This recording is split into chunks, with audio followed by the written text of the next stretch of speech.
Allez, bonjour à toutes et à tous et bienvenue pour ce nouveau webinaire de l'AJE avec au menu du jour un sujet inédit pour nous, la réutilisation des eaux usées. Si elle se pratique C'était massivement dans certains pays et depuis longtemps, je pense en particulier à l'Espagne et à Israël, la reuse, comme on dit, est une technique nouvelle et marginale en France. Le plan eau présenté par le président de la République en 2023 a prévu de développer, je crois, 1000 projets de reuse d'ici à 2027. Alors, nous sommes pratiquement à la mi-chemin de ce programme et c'est la raison pour laquelle nous avons voulu voir où nous en sommes et pour ce faire, j'ai convié Christine Ferret, euh, responsable du secteur activité, eau et gestion des milieux aquatiques du CEREMA, et Alain Blanchard, le délégué général de l'Association des élus du littoral, l'ANEL.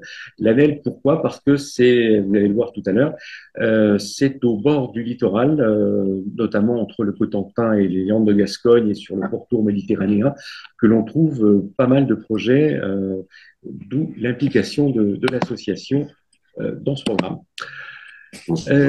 Christine Ferret, merci de nous avoir rejoints et de savoir manier le PowerPoint. Si vous pouvez peut-être, en préambule, nous rappeler ce qu'est le CEREMA et quel est le programme que vous avez, que vous coordonnez pour la réutilisation des eaux. Oui, je vous remercie pour l'invitation. Alors, voilà, je vais vous dire quelques mots du CEREMA, mais je précise que je suis accompagnée de ma collègue Virginie Fouillard, qui est à mes côtés et qui pourra peut-être voilà, prendre la parole et répondre enfin, m'accompagner pour répondre à certaines vocations. Virginie Fouillard est chargée de mission plan eau au CEREMA et elle est très impliquée dans la coordination du programme d'accélération de la réussite en littoral. Voilà, c'était pour préciser. Vous ne la voyez pas, mais elle est là. Et donc, bah, voilà, quelques mots sur le CEREMA, en effet. Donc, le CEREMA, c'est l'expert public de l'adaptation des territoires au changement climatique. C'est un établissement public qui relève des ministères en charge de l'aménagement du territoire et de la transition écologique, avec une gouvernance partagée entre l'État et les collectivités territoriales, qui a pour mission d'appuyer les politiques publiques, hein, depuis leur élaboration jusqu'à leur évaluation, et d'accompagner les projets d'aménagement dans 6 domaines d'activité. Le bâtiment, les mobilités, les infrastructures de transport, l'environnement et les risques, la mer et le littoral, et puis un 6e domaine qui est un peu transverse, qui mêle toutes les expertises en appui des territoires, donc expertise et ingénierie territoriale. Donc nous sommes environ 2500 agents au CEREMA, avec un ancrage territorial fort et 27 implantations sur le territoire hexagonal et en Outre-mer.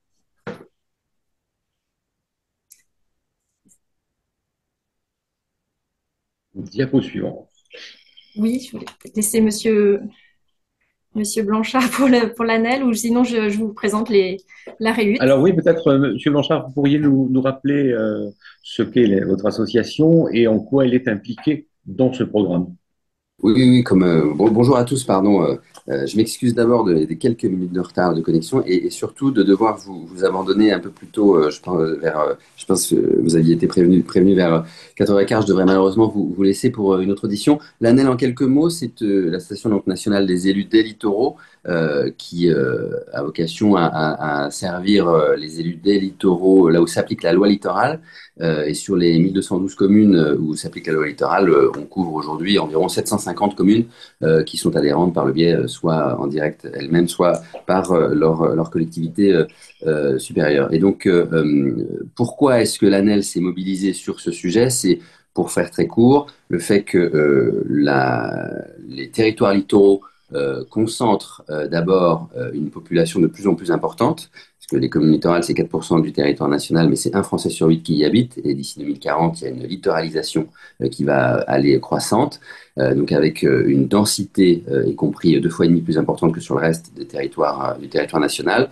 Et bien, la difficulté ou en tout cas la tension sur l'approvisionnement en eau, qui est générale, pour faire très court, eh bien, elle est d'autant plus problématique sur les littoraux du fait de cette forte population, avec des pics évidemment estivaux, notamment sur le territoire métropolitain, mais en plus avec des particularités qui rendent ce sujet de l'eau encore plus prégnant, avec par exemple la salinité des sous-sols qui font qu'il n'y a pas forcément de l'eau disponible, avec également donc, le fait qu'on est en bout de ligne et que il y a une problématique sur l'approvisionnement en amont. On est un peu au bout des difficultés qu'il peut y avoir d'approvisionnement en amont des secteurs littoraux. Euh, voilà pour faire court. Et donc voilà pourquoi l'ANEL a été mobilisée sur ce sujet avec notamment une expérience, on parlera peut-être tout à l'heure d'un système de réhud qui est opérationnel aujourd'hui, en se disant, et vous l'avez dit en préambule, que c'est un système qui existe ailleurs dans le monde. On peut parler aussi sur le territoire africain de la Namibie, qui le fait depuis très longtemps, et que c'est un système qui, en France, n'a pas été vraiment utilisé ou développé pour des raisons d'abord de difficultés normatives, évidemment, et puis ensuite pour un petit peu des blocages, mais on va en parler, des blocages aussi des élus locaux qui pouvaient se dire c'est pas pour moi, c'est trop compliqué ou ça va être trop cher. Voilà pour faire court, et d'où ce plan qui a été mis en œuvre, en tout cas cette mesure du plan qui a été mis en œuvre, notamment avec le CEREMA et d'autres partenaires, l'OFB, la Banque des Territoires, notamment, et le ministère pour débloquer les problèmes qui pourraient être liés aux freins de mise en œuvre ou de développement de ce système. Merci Alain Blanchard. Retour au CEREMA avec Christine Ferret, qui va nous parler donc de ce qu'est la réutilisation des eaux usées traitées. Oui, merci. Donc peut-être voilà quelques mots, quelques définitions pour introduire le sujet de la réutilisation des eaux usées traitées. Donc tout d'abord, on parle d'eau non conventionnelle, hein. Les eaux usées traitées font partie de l'ensemble des eaux non conventionnelles, donc qui sont les eaux qui sont définies comme étant les eaux autres que celles issues directement d'un prélèvement dans la ressource naturelle et qui peuvent être utilisées sans ou avec traitement selon les usages, donc utilisé en substitution en fait de l'eau potable. Voilà, c'est la définition qui a été proposée par un groupe de travail de l'ASTE, sous pilotage des ministères de la Transition écologique et de la Santé, qui a œuvré pendant les années 2020 à 2023 pour définir les eaux non conventionnelles en France et faire un état des lieux en fait des différents types d'eau non conventionnelles et des usages possibles. Donc voilà, parmi ces eaux non conventionnelles, donc on a les eaux pluviales, les eaux grises, les eaux domestiques, les eaux issues de l'industrie, les eaux issues de l'assainissement, donc les eaux usées traitées en station d'épuration, station de traitement des eaux usées. Donc, la réhute, en fait, c'est la réutilisation des eaux usées traitées par les stations.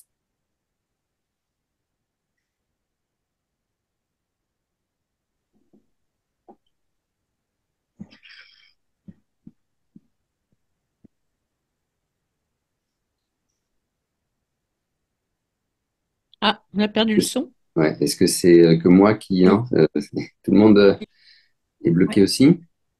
Allez-y. Ah, donc, parmi les usages, les principaux usages de ces eaux usées traitées, on a donc l'irrigation agricole, l'arrosage d'espaces verts, des usages industriels, refroidissement de process industriels, nettoyage de surface ou nettoyage de matériel, et puis des usages urbains comme l'hydrocurage de réseaux d'assainissement, par exemple. Voilà, un panel d'usages. Donc, vous avez les références, je ne l'ai pas précisé sur la diapo précédente, mais voilà, les références des guides ou ouvrages que je cite. Et là, notamment, le panorama français de la réutilisation des eaux usées traitées qui avait été réalisé par le CEREMA en 2020 et actualisé en fait par INRAE en 2023. Vous verrez de façon un peu plus détailler bien sûr tous ces usages avec des exemples concrets, des retours d'expérience en fait d'usage, de mise en œuvre de la REUT. Donc en France, à ce jour, hein, on est effectivement à une situation où on utilise peu, enfin on réutilise peu les eaux usées traitées. Moins de 1% du potentiel est mobilisé, utilisé. Donc à date, on a 195 projets d'utilisation d'eau non conventionnelle, donc pas que de REUT, eau non conventionnelle globalement, qui sont soit en service, soit en cours d'instruction pour autorisation. Et donc, parmi ces 195 projets, 170 sont des projets de REUT. Alors, il y a un intérêt grandissant pour la réutilisation des eaux usées traitées en France. Le contexte, évidemment, la nécessaire adaptation aux conséquences du changement climatique y est pour quelque chose, hein. On a une ressource en eau renouvelable qui diminue, hein, moins 14% entre les années 90-2000 et aujourd'hui. On a une multiplication des phénomènes extrêmes avec des sécheresses qui sont plus fréquentes, qui touchent davantage de territoires, des sécheresses hydrologiques et des sécheresses agricoles, sécheresses des sols. Et puis, il y a des enjeux de maintenir les activités économiques sur l'ensemble des territoires et de gérer les périodes touristiques. Monsieur Blanchard évoquait la situation des littoraux en particulier. Voilà. Et puis, une volonté de préserver les milieux naturels. Donc, effectivement, il y avait, jusqu'à récemment, en fait, hein, un certain nombre de freins qui pouvaient être identifiés et qui ont freiné, voire qui ont empêché certains projets de voir le jour. Aujourd'hui, et grâce à l'impulsion du plan eau, ces freins sont en train d'être levés, notamment le cadre réglementaire évolue depuis 2023 avec des décrets, des arrêtés qui ouvrent des possibilités pour de nouveaux usages des eaux usées traitées et qui clarifient en fait le contexte réglementaire et qui guident l'instruction des projets. Il y a notamment la mise en place d'un guichet unique pour les porteurs de projets, un guichet unique au niveau des DDT et des DTM dans les territoires. Voilà. Et puis, on a des retours d'expérience qui sont disponibles et des outils aussi qui sont construits petit à petit. Donc, le CEREMA contribue en fait à la création de ce panel d'outils pour aider les porteurs de projets à élaborer leurs projets et à se lancer en fait dans des démarches d'utilisation d'eau non conventionnelle et de réutilisation des eaux usées traitées. Et puis, il y a des aides financières par les opérateurs de l'État, donc les agences de l'eau, l'Office français de la biodiversité notamment. Quels étaient, Madame Ferré, les verrous, les points de blocage pour la réutilisation des eaux usées traitées jusqu'à présent? Alors, il y avait, des verrous techniques, des verrous réglementaires, avec une réglementation qui était peu lisible et avec un cadre peut-être insuffisamment structuré. Donc voilà, beaucoup de choses ont évolué sur ces aspects depuis 2023 en fait, hein, avec un panel de textes réglementaires qui clarifie vraiment les possibilités de REUT et qui fixe des règles claires et harmonisées aussi. Sur ce point, si je peux me permettre pour compléter, j'en mets pas la caméra parce que j'ai des petits problèmes de connexion et comme ça, c'est plus fluide, hein, excusez-moi. Simplement, sur la réglementation, on a quand même encore aujourd'hui, alors ça s'est amélioré, mais tout à l'heure, je parlais notamment qu'il y a un projet qui aujourd'hui existe, c'est parce que je parlais de réutilisation pour de l'eau potable. Et donc, sur cet aspect-là, on est encore aujourd'hui dans un domaine qui n'est pas vraiment, qui est encore compliqué, qui n'est pas ouvert. pour lequel on attend le retour d'expérience pour que les réglementations le permettent. Donc, il y a effectivement de la réutilisation qui est possible aujourd'hui sur différents usages, avec des décrets qui sont sortis l'année dernière, et même en fin 2023, qui ont un peu élargi les options à ce niveau-là. Mais sur ce qui concerne la réutilisation des eaux usées pour de l'eau potable, ça reste encore un point qui n'est pas encore tout à fait abouti. Et sur les freins, je me permets d'embrayer avec l'aspect ANEL. Il y avait un frein aussi, alors potentiellement financier, comme je l'indiquais, puisque quand on touche à ce type d'infrastructure ou de possibilités, on se dit qu'effectivement, ça va être des coûts très, très élevés. Et donc, le fait d'avoir, notamment par le biais du programme d'accélération dont on vous parle là, débloquer un petit peu quelques modes de financement et d'assurer que 80% de l'étude d'opportunité puisse être financée, bah, on incite un peu plus les collectivités à s'y pencher. Et donc, ça diminue l'impact du frein potentiel financier pour les premières étapes, hein, parce qu'après, on ne parle pas encore des étapes d'investissement qui sont plus lourdes et à plus long terme. Mais il y a un frein aussi qu'on nous avait évoqué et qui est un peu latent, celui de l'acceptabilité sociale. Et ce frein-là, en vérité, d'après les premiers retours que nous avons, alors je parle encore pour la réhute potabilité. Pour le reste, il n'y a pas vraiment de difficulté d'acceptabilité sociale. Mais sur l'acceptabilité sociale, d'avoir finalement dans notre robinet, dans notre maison, de l'eau qui vient d'un système de réhute, c'est un frein qui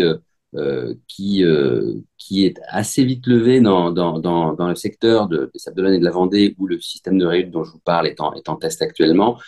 C'est finalement quelque chose qui passe assez bien parce que on s'aperçoit que quand il y a une confiance dans le réseau d'acheminement de l'eau potable sur le secteur, finalement, on se dit que ce qui arrive chez soi a été traité, a été vérifié et on est assez serein. C'est une inquiétude qui sera beaucoup plus difficilement levable dans des territoires comme certains territoires ultramarins où là, il y a un réseau qui est beaucoup plus problématique et pour lequel la population a une confiance plus restreinte parce que c'est un système ou c'est un réseau qui a souffert de manque d'investissement dans les décennies précédentes. Mais voilà quelques leviers, quelques freins plutôt, sur lesquels il y a un travail qui a été déjà engagé et qui sera sans doute encore à pérenniser pour développer, comme cela est souhaité, l'utilisation de ce type de système. Merci Alain Blanchard. Retour au CEREMA. Oui, je peux peut-être, voilà, parmi pardon, parmi les leviers, oui, enfin parmi enfin attends, la situation, donc voilà, c'était la situation globale en France avec effectivement, voilà, une nécessité de se questionner hein, quand on a une idée ou un projet de réhute. Hein, la réhute n'est pas une solution, n'est pas la solution unique et universelle. Voilà, elle doit s'inscrire dans une démarche globale de sobriété à l'échelle du territoire. En revanche, pour les littoraux, les enjeux étant spécifiques, la réhute peut être vue comme une solution d'adaptation au changement climatique dite sans regret avec ben, de multiples co-bénéfices. Hein, donc, elle permet de valoriser l'eau douce avant son rejet en mer. Elle serait perdue de toute façon. Donc, on n'impacte pas la ressource continentale. On n'impacte pas le débit d'étiage des cours d'eau lorsque le rejet se fait directement en mer. Voilà, c'est une solution qui permet de répondre aux tensions sur la ressource en eau et d'optimiser l'usage de l'eau, donc notamment dans les cas de variations et de pression saisonnière importante. Voilà, on sollicite moins les nappes phréatiques qui de plus voilà, subissent sur certains territoires des intrusions salines et voilà, avec la problématique du biseau salé, ben, voilà, quelque part on prévient un peu l'entrée d'eau salée en sollicitant moins les nappes phréatiques et Donc, on préserve la ressource. Et puis, il y a un enjeu aussi de préservation du littoral avec la réduction de rejets d'eau usée traitée qui peuvent venir perturber, je dirais, enfin, les zones sensibles, donc par rapport aux aspects baignade, activités de conchyliculture et biodiversité des littoraux, tout simplement, puisqu'on voilà, on amène ben, moins de nutriments, par exemple, dans les zones sensibles ou de pathogènes qui pourraient perturber les activités et la biodiversité localement. Christine Ferret, sur les 170 projets de RIUT qui sont à l'instruction, combien se situe ou se situerait sur les territoires littoraux? Alors, il y en a beaucoup sur les territoires littoraux. Je vous ai affiché là une carte en fait qui est issue du portail de l'assainissement collectif, hein, qui est l'observatoire des stations de traitement des eaux usées et de la REUT qui a été ouvert il y a quelques semaines seulement, donc il y a un site public. Donc, je vous avoue que je n'ai pas. Peut-être que Monsieur Blanchard aura un peu plus d'éléments chiffrés. Pour ma part, je n'ai pas fait le compte, mais effectivement, si vous voyez la densité des petits points, on voit que les littoraux sont davantage couverts, enfin proportionnellement que les territoires continentaux, enfin plus éloignés des littoraux, mais en proportion, je ne peux pas je ne peux pas vous Non, annoncer j'ai pas non plus, des moi, chiffres. de chiffres Ouais. sur l'ensemble des territoires qui auraient mis en place la REUT pour des usages divers. On a les chiffres plutôt sur ceux qui sont positionnés en vue du plan d'accélération, mais sur le reste, j'ai pas une statistique, j'ai pas une statistique fiable. Effectivement, inévitablement, on est un peu plus, on est surreprésenté par rapport au pourcentage de territoires que l'on représente, comme je disais tout à l'heure, mais pour les raisons que je vous évoquais, et c'est d'ailleurs pour ça que il y a eu un volet particulier sur la REUT en territoire littoraux. Mais malheureusement, j'ai pas la réponse à cette question. Peut-être que c'est un chiffre qu'on peut facilement retrouver, cela dit, hein. Je pourrais toujours me renseigner si vous en avez besoin. On Oui, fera le oui, compte je sur pense qu'on peut facilement le trouver. On pourra, enfin, vous le communiquer plus après, tard. un peu plus tard. Oui, oui, en fait, voilà, les données sont disponibles sur le portail de l'assainissement. Je pense on peut facilement. Donc, donc voilà, le plan eau donc a fortement, enfin a donné une impulsion nouvelle hein, sur ces sujets d'utilisation des eaux non conventionnelles et de réutilisation des eaux usées traitées. Donc le plan eau initié en 2023 par le gouvernement, donc avec 53 mesures, dont un ensemble de mesures qui concernent l'optimisation de la ressource en eau et parmi lesquelles 5 concernent donc la valorisation des eaux non conventionnelles avec deux grands objectifs. Hein.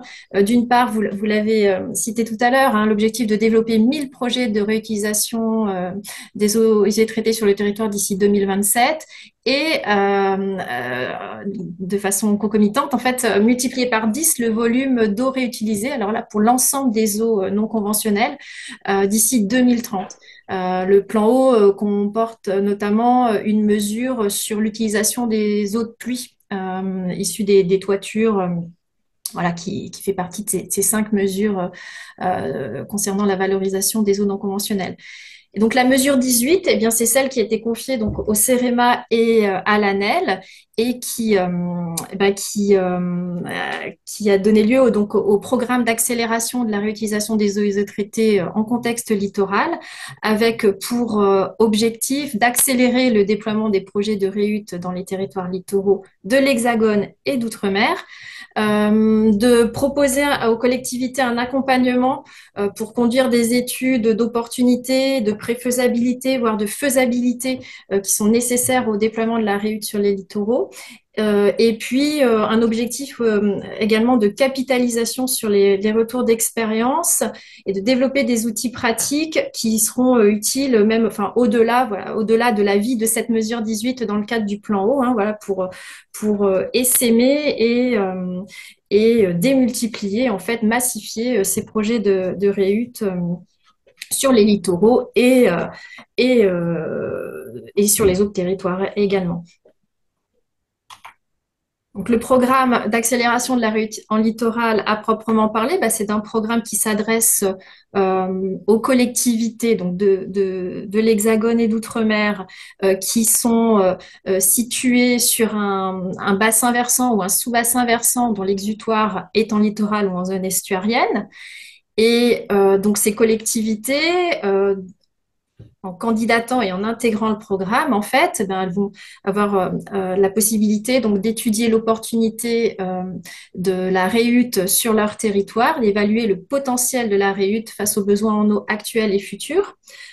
Pour les collectivités qui sont déjà un peu avancées dans leur réflexion, dans leur démarche, qui ont déjà étudié l'opportunité de la REUT finalement, elles ont la possibilité de se voir accompagnées pour une étude de faisabilité de la REUT.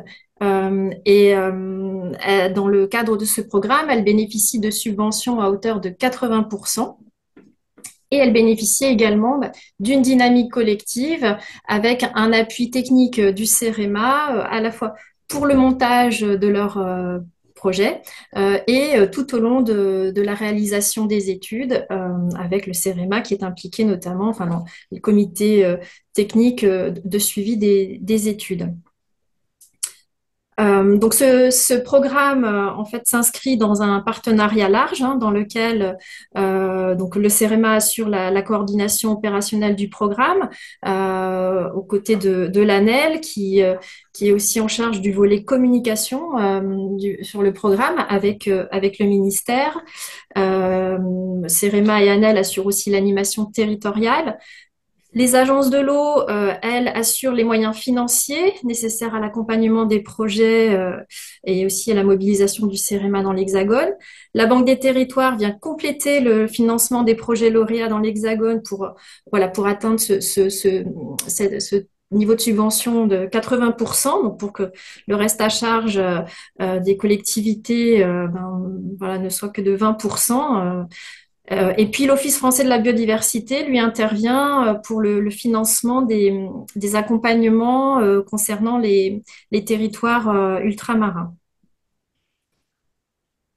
Donc, vous avez le lien vers la page Internet qui décrit le programme avec l'ensemble des informations relatives au programme. Et les concepteurs du programme imaginent pouvoir lancer combien d'études dans ce cadre de programme d'accélération? Alors, on a, je vais y venir après. On a 33 études, 33 collectivités en fait, lauréates du programme à ce jour. Donc 33 études qui vont être, qui sont ou qui vont être lancées prochainement. Et alors, ça, c'est une décision qui appartiendra au comité de pilotage du programme et qui sera prise avec l'ensemble des partenaires. Mais il est possible qu'il y ait encore un peu de place, un petit peu la possibilité d'accueillir d'autres collectivités dans ce programme. Donc voilà, c'est pas encore totalement défini, décidé, mais voilà, on a déjà 33 collectivités engagées dans le programme. 33 études. Ainsi, je peux détailler dès à présent si vous voulez. Oui, bien sûr. Voilà, donc voilà, là c'était juste pour insister sur l'importance en fait de ces études d'opportunité de la REUT. Je peux peut-être dire quelques mots avant de répondre à votre question sur le nombre d'études, mais en bref, cette étude d'opportunité est une étape clé en fait dans le projet. Elle permet elle comprend en fait la réalisation d'un diagnostic territorial des enjeux qui est la base en fait de réflexion dans lequel on réalise un état des lieux des besoins en eau du territoire avec une vision prospective, tout ce qui va être schéma d'aménagement, projet d'aménagement du territoire, projet de territoire dans le contexte de changement climatique, voilà, l'identification de zones sous tension hydrique. faire le point sur les études existantes, les projets existants sur le territoire, y compris les projets enfin, expérimentaux tels que le projet cité par Monsieur Blanchard. On évalue le potentiel de réhute, c'est-à-dire vraiment les quantités et qualités des eaux issues des stations de traitement des eaux usées qui sont potentiellement mobilisables pour de la réhute. Et on identifie aussi les usages possibles. Donc, à la fois, ben, voilà, quels usages de l'eau sur le territoire, quels besoins, leur localisation. Est-ce qu'ils sont proches ou plus éloignés des stations de traitement des eaux usées, la saisonnalité des besoins aussi pour certains usages. Voilà, on regarde tout ça. Et puis, on va procéder à une analyse des bénéfices et des risques du projet avec voilà, les prémices en fait d'une étude technico-économique et de faisabilité réglementaire pour les usages pressentis. Et on va regarder l'impact environnemental et sanitaire du projet et le volet également acceptabilité sociale qui est important pour que le projet soit viable, ainsi que la gouvernance qui est, enfin voilà, que les principes de gouvernance soient réfléchis et posés dès le démarrage des réflexions. Et puis de façon transverse tout au long de la démarche, bien sûr, enfin, on rappelle qu'il est important d'intégrer ces études d'opportunité de réussite dans une démarche globale de sobriété du territoire et d'économie d'eau et globalement de recours aux eaux non conventionnelles, pas que les eaux usées traitées, mais également, on l'a dit tout à l'heure, voilà, l'utilisation d'eau de pluie, d'eau grise, d'eau de piscine, enfin, toutes les eaux non conventionnelles qui peuvent être utilisées, et avec voilà, une importance aussi de mobiliser les parties prenantes et les acteurs du territoire, donc collectivités, financeurs, les services instructeurs de l'État, les riverains, les associations, les usagers qui vont être mobilisés sur le projet. Donc voilà, j'ai mis en illustration en fait pour illustrer aussi le rôle du CEREMA dans ce programme et plus globalement en accompagnement des collectivités sur ces sujets de réutilisation des eaux usées traitées. C'est la couverture d'un essentiel à destination des élus, des collectivités qui présente les enjeux de la réhute et les enjeux de ces études d'opportunité de la réhute. Et pour venir à votre question sur le nombre de projets et d'études, donc à l'issue des deux phases en fait, des deux vagues d'appel à candidature du programme qui sont dorénavant clôturé. On a donc 33 collectivités lauréates, enfin, qui intègrent le programme,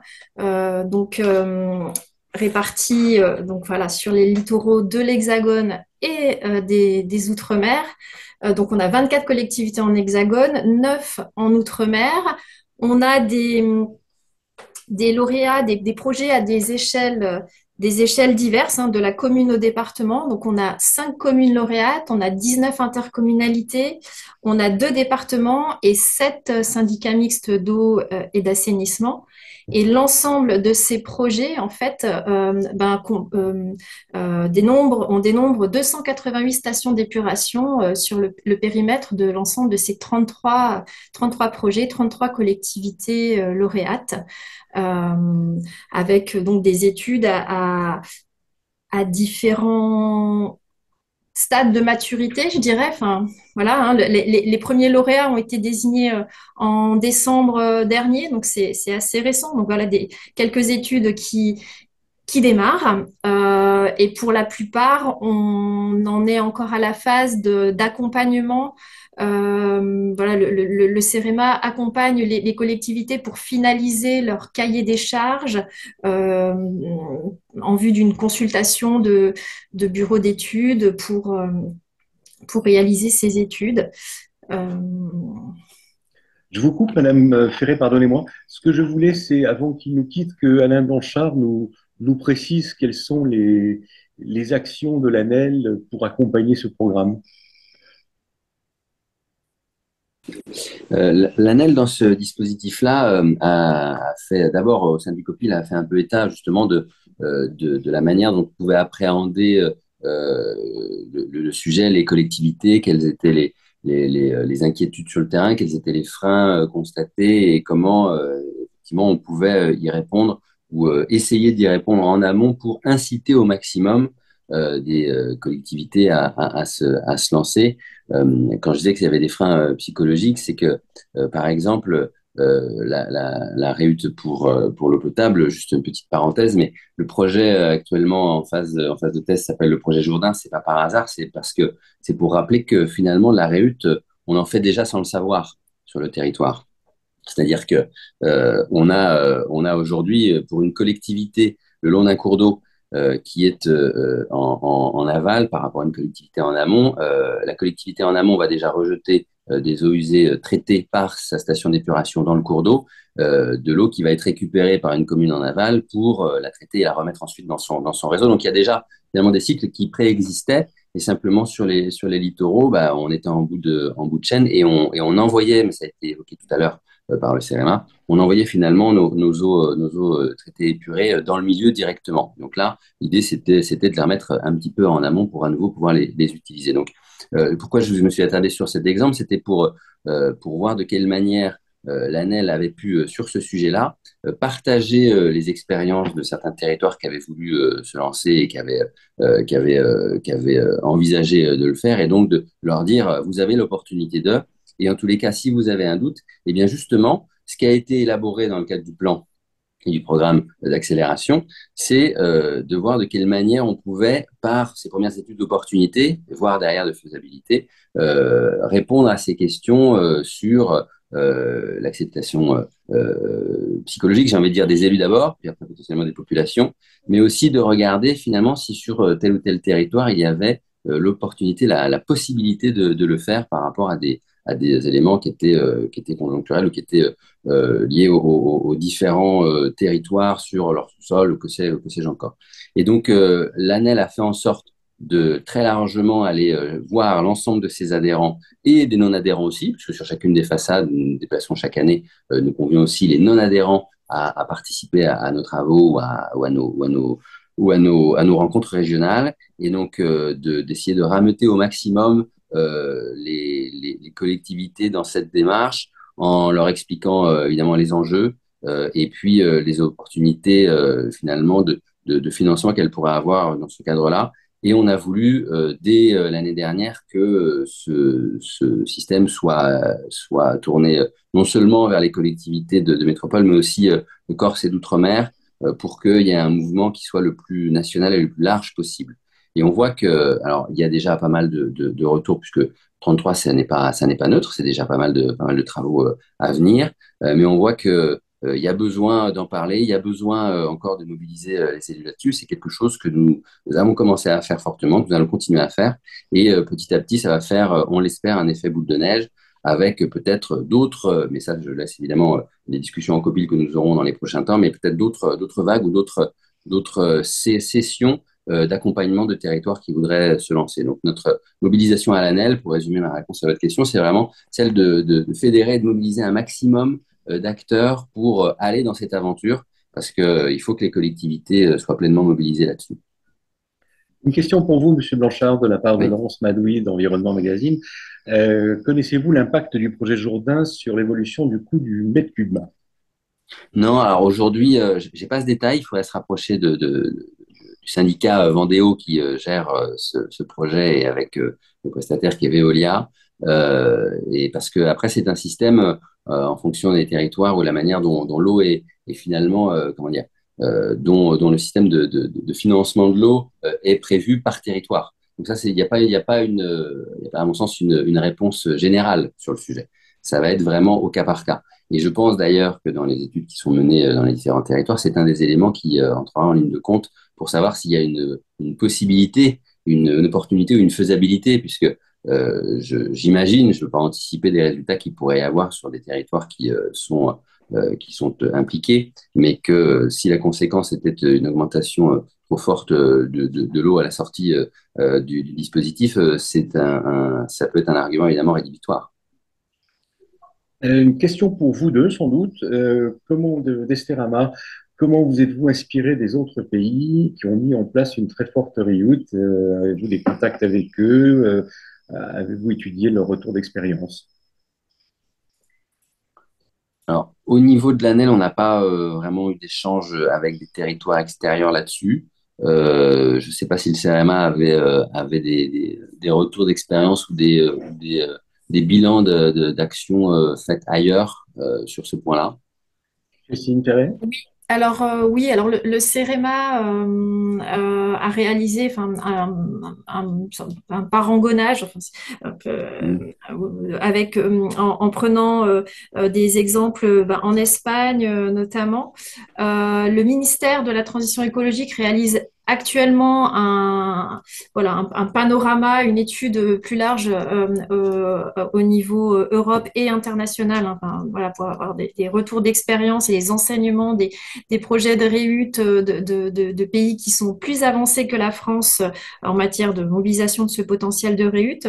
En revanche, enfin, côté CEREMA, on avait réalisé entre 2017 et puis 2023 avec une mise à jour en collaboration avec INRAE, le panorama de la réutilisation des eaux usées traitées en France. Donc, en allant recenser tous les projets, les projets de réhute, qu'ils aient abouti ou non, et en essayant d'analyser en fait les causes des échecs et puis aussi les facteurs clés des succès. Et on a été, enfin, on a voilà, sélectionné un certain nombre de cas de réhute qui ont donné lieu à des retours d'expérience assez poussés, enfin, sur lesquels on a d'ailleurs réalisé des éditions, hein, enfin des fiches de retour d'expérience, voilà, sur Porquerolles, sur Clermont-Ferrand, sur Château-Renaud, sur Cavalère-sur-Mer, et j'en oublie peut-être. Mais voilà, on a quelques retours d'expérience assez poussés avec du territoire, avec des problématiques, des enjeux assez contrastés, hein, littoraux ou pas littoraux. Mais donc voilà, bien sûr que notre accompagnement aujourd'hui toute oui, l'accompagnement technique et la documentation que nous proposons dans le cadre du programme d'accélération de la région littorale est fortement nourri par ces retours d'expérience, par les études aussi que nous avons directement menées auprès du conseil départemental du Loiret, notamment auprès de grandes villes plus récemment. Euh, donc voilà, oui, des retours d'expérience, beaucoup plus au niveau national qu'à l'international, pour synthétiser la réponse. Madame Ferré, ben, n'hésitez pas à conserver le micro et à poursuivre votre présentation. Je me permets, je vais devoir vous Pardon. quitter comme je l'avais indiqué. Je m'en excuse vraiment, mais je suis attendu pour une audition. Si jamais il y avait des points sur lesquels qui concerneraient spécifiquement l'ANEL, n'hésitez pas à nous les faire passer, même par écrit, et on vous répondra rapidement. Et je suis navré de devoir vous laisser là, mais je vous laisse en de bonnes mains avec le CRMA. Je n'ai pas d'inquiétude. Merci, Monsieur Blanchard. On vous fera passer les questions et bonne audition. Merci, bonne journée à vous. Au revoir. Oui, alors, ce que je vous propose, c'est, alors, pas de vous présenter les 33 projets, alors ça, vous pourrez y avoir accès, hein, on est en train de préparer sur le site internet du programme, mais on est en train de préparer un résumé de chacun des projets.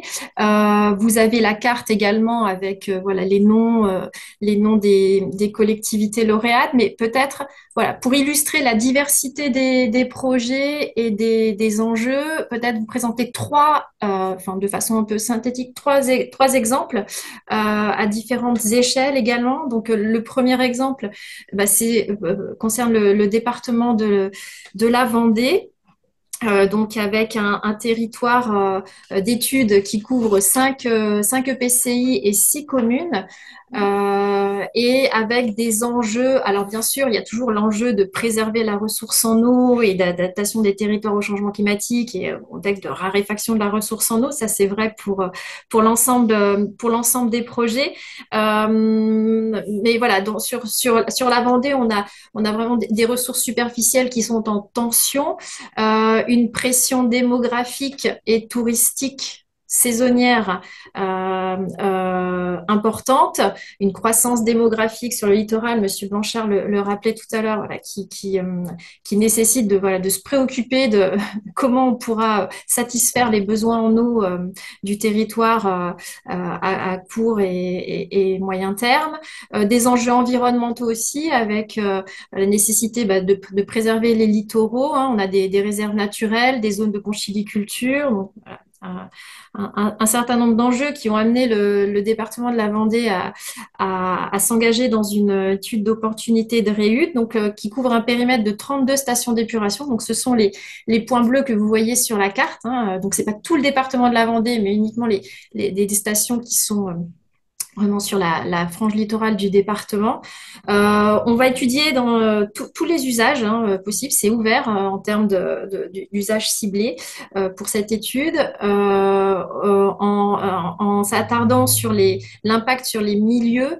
On a des zones de marais, des cours d'eau côtiers sensibles, et puis s'inspirer des projets existants et des expériences de REUD sur le territoire, notamment le retour d'expérience de l'île de Noirmoutier, qui met en œuvre la REUD depuis plus de 30 ans en fait, hein, pour l'irrigation des cultures de pommes de terre. Donc on va s'inspirer de ce projet, enfin cette expérience.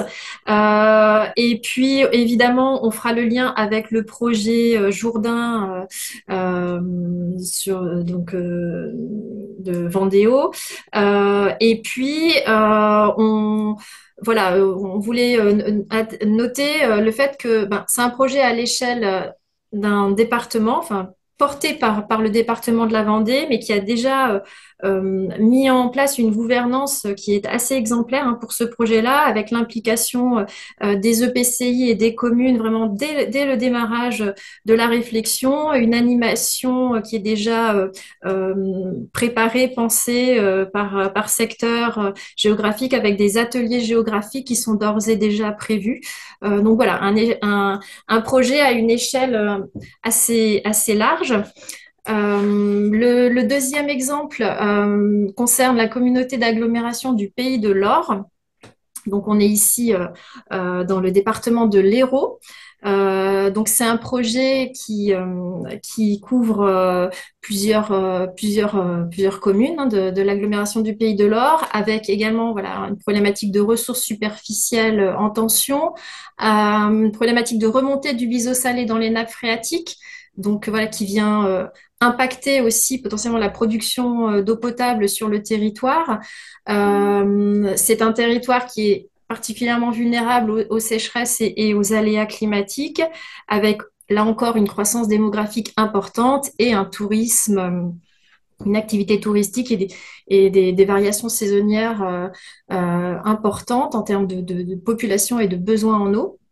Donc là, l'objectif de l'étude, c'est d'étudier donc un périmètre qui couvre 5 stations de traitement des eaux usées, donc avec un potentiel qui reste à confirmer, mais un potentiel estimé de plusieurs centaines de milliers de mètres cubes d'eau par an. On va particulièrement regarder les usages agricoles. Voilà, c'est la priorité, avec des besoins importants sur le territoire, hein, plus d'1,5 million de mètres cubes nécessaires par an pour les besoins d'irrigation agricole sur le territoire. Mais on va regarder aussi les autres usages, l'arrosage des espaces verts, les golfs, les usages urbains, et l'usage relatif aux infrastructures portuaires également.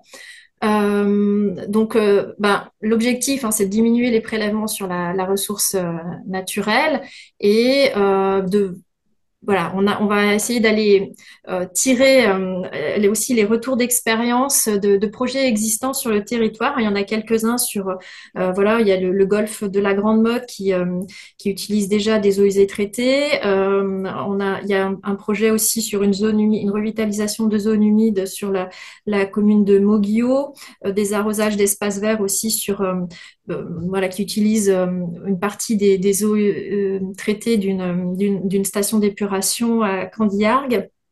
Alors, on va aller regarder. Enfin, quand je dis on, le CEREMA va accompagner le bureau d'études qui ira étudier et regarder de près tous ces projets et tous ces usages possibles sur le territoire. Et puis, ce projet se focalisera aussi sur les bénéfices environnementaux de la réutilisation des eaux usées traitées avec une sensibilité de l'étang de l'Or aux apports de nutriments azote et phosphore. Et voilà, on va regarder quel est le potentiel de réduction en fait des apports de nutriments dans l'étang de l'Or. Et enfin, une illustration en Outre-mer avec un projet à l'échelle de la commune de Sainte-Luce, dans la communauté d'agglomération Espace Sud Martinique, avec des enjeux communs à gérer à tous les projets. Et là, plus spécifiquement, une ressource en eau qui est peu diversifiée et qui est très sollicitée. On a une rivière qui s'appelle la Lézarde, qui fournit 60% de l'eau potable de l'île et qui est en tension, voilà, avec une vulnérabilité du territoire aux sécheresses, aux aléas climatiques, avec des risques forts de pénurie, notamment pour les activités agricoles et industrielles du territoire. Donc là, voilà, sur la station d'épuration de Gros Raisin à Sainte-Luce, on va aller explorer le potentiel de réhute de 300 000 mètres cubes par an. Alors, voilà, c'est estimé à 300 000 mètres cubes par an, mais l'étude devra préciser cela, sachant qu'il y a un besoin d'environ 150 000 mètres cubes par an pour l'irrigation de plantations de canne à sucre. Alors, si vous voyez sur la carte, la station d'épuration, c'est le petit point orange en bas à droite, et puis les zones un peu grisées, beige sur la gauche, là, ce sont les cannes à sucre d'une grande distillerie à Sainte-Luce.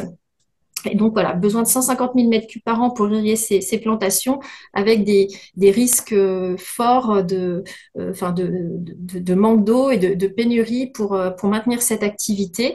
Donc on va pas se limiter à regarder cet usage d'irrigation, on va aussi regarder d'autres usages. C'est ce qu'on promeut et c'est ce on est attentif à ce que les études prennent en compte l'ensemble des usages possibles et ne se centrent pas sur un unique usage. Donc on va regarder globalement l'irrigation, les besoins pour l'irrigation agricole sur le territoire, mais aussi l'arrosage des espaces verts, les besoins industriels et la défense incendie également. Donc l'objectif, c'est de diminuer les prélèvements sur la ressource naturelle et puis on en attend, si le projet aboutit, des bénéfices économiques puisque ça serait vraiment un soutien direct en fait à l'activité de la distillerie, voilà, qui a un impact économique fort localement. Tout ça dans une logique d'économie circulaire et puis bien sûr, on a aussi des objectifs environnementaux, avec la diminution de rejet dans une zone sensible en mer.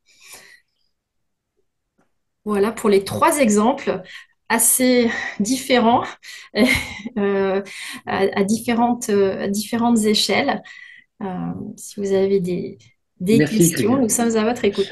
Alors, il y avait déjà une question, Madame Ferré, de Laurence Madoui d'Environnement Magazine, qui s'interroge sur le bilan énergétique de la RIUT, qui certes évite de produire des volumes d'eau potable, mais requiert aussi des traitements complémentaires pour que l'eau usée traitée soit utilisable. Alors, à l'arrivée, est-ce qu'on consomme davantage d'énergie ou pas?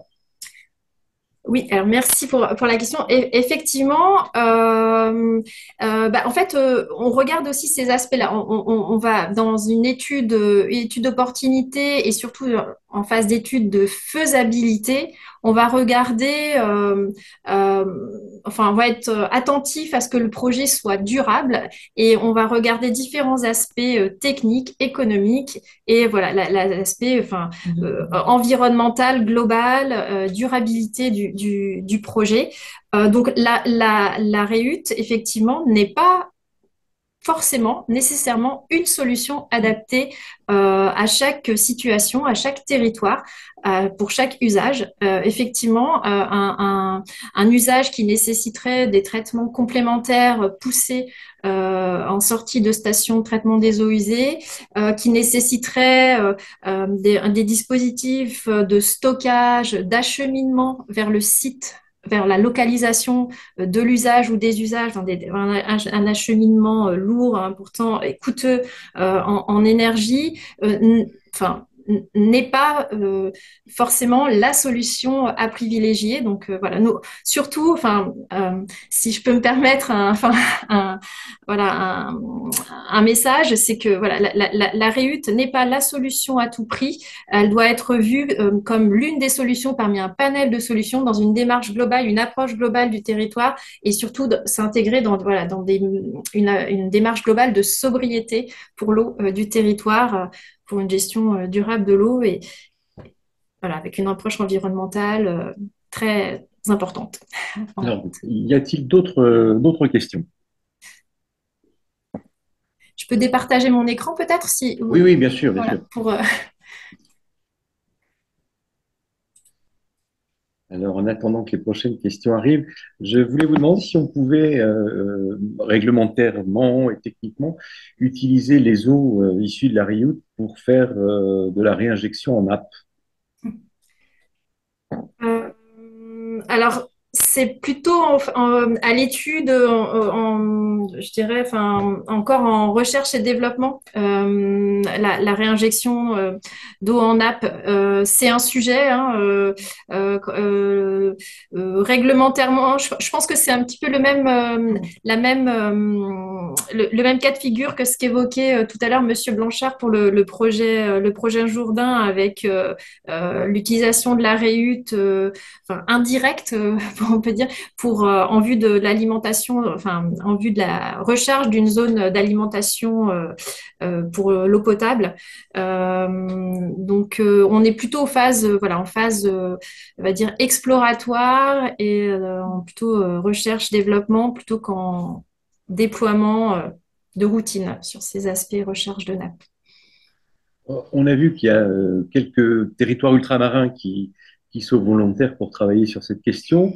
De façon surprenante, on ne voit pas Mayotte, qui pourtant a des problèmes d'eau considérables, structurels d'ailleurs. Est-ce que vous envisagez de faire quelque chose là-bas ou pas encore? Oui, alors il y a un projet à Mayotte hein, avec Autant pour moi. les eaux le syndicat Les Eaux de Mayotte. En fait, on a bien un projet et la REUT est bien intégrée dans les réflexions à Mayotte, qui est effectivement une situation particulièrement sensible et tendue. Ouais. Surtout en ce moment. Autre question de Laurence Madoui. Laurence, voulez-vous poser votre question ou je continue à lire?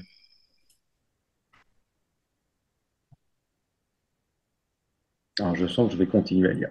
Les stations d'épuration dégradent mal les pesticides et pas du tout les PFAS. Est-ce un obstacle à la RIUT pour notamment réutiliser l'eau dans l'agroalimentaire? Alors oui, la question des micropolluants se pose en fait. Alors alors il n'y a pas effectivement de traitement poussé. Enfin, il n'existe pas de solution de traitement poussé pour l'ensemble des contaminants possiblement présents dans les eaux usées, même traitées. Euh, ce qui est pris en compte, alors pas tellement au regard des micropolluants, mais plutôt au regard des pathogènes, dans la réglementation, sont la mise, enfin la prescription de mesures barrières en fait pour euh, dans la mise en œuvre des projets, c'est-à-dire autoriser un usage, mais en prévoyant des dispositions spécifiques pour préserver, protéger la santé humaine et l'environnement. Par exemple, pour ce qui concerne l'arrosage d'espaces verts, par exemple, eh ben, ne pas arroser enfin, en présence du public. Enfin, voilà, choisir des horaires d'arrosage quand le public n'est pas là. Pour ce qui va concerner de l'irrigation agricole ou des usages, oui, l'irrigation, bah, éviter l'aspersion, mais et privilégier du goutte à goutte pour éviter voilà, la présence de micro gouttelettes dans l'environnement, la propagation de micro gouttelettes. Voilà, les mesures barrières. Mais c'est vrai que, enfin, oui, je suis d'accord avec vous. Enfin, il y a un certain nombre de polluants qui sont présents et Alors, universellement présents dans nos environnements. autre question d'Hélène Bouillon. Hélène, voulez-vous poser votre question? Bon, alors je vais relire. En quoi la RIUT peut-elle contribuer à prévenir l'entrée d'eau salée dans les nappes? Oui. Alors, en fait, c'est un effet indirect, je dirais. Réutiliser les eaux usées traitées, si cela permet de moins solliciter la nappe phréatique, de moins prélever dans la nappe phréatique, et donc voilà, laisser plus d'eau douce en fait dans la nappe phréatique, c'est une barrière un peu, enfin une barrière hydraulique en fait hein, à l'entrée des eaux salées dans la nappe en fait. Alors voilà, je ne suis pas spécialiste hydrogéologue, technicienne du sujet du biseau salé, mais en fait, voilà, c'est un effet physique, en fait. Le fait de moins solliciter la nappe phréatique euh, empêche ou prévient ou limite ce phénomène physique d'intrusion d'eau salée dans la nappe. Oui, elle résiste à la pression de l'océan en quelque sorte. En quelque sorte. Ok, je vous remercie. Y a-t-il d'autres questions, d'autres remarques? Ou alors on a épuisé le sujet, ce qui serait surprenant.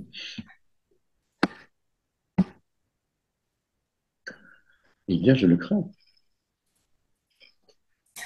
Je le crains.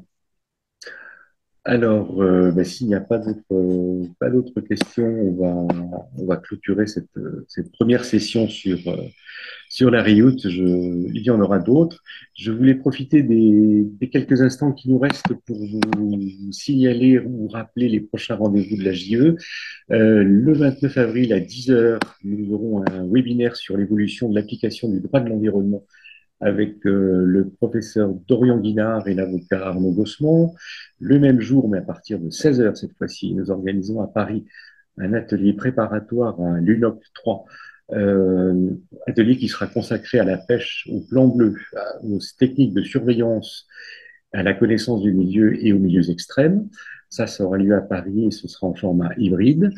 Dans la même veine, nous recevrons le 7 mai la biologiste et océanographe Françoise Gaille qui nous présentera le projet IPOS qui ne sera pas tout à fait un GIEC de la mer comme elle nous l'expliquera. Et la semaine suivante, le 14 mai, nous recevrons à partir de 9h30, je crois, Pierre-Marie Abadi, le président de la nouvelle autorité de sûreté nucléaire et de radioprotection. Là aussi, ce sera au format hybride. Bien, je vous remercie toutes et tous d'avoir participé à ce webinaire passionnant sur la Riout. Merci Madame Ferré, merci Monsieur Blanchat, il nous entendra sûrement, et à très bientôt pour de nouvelles discussions. Merci beaucoup pour votre invitation. Au plaisir.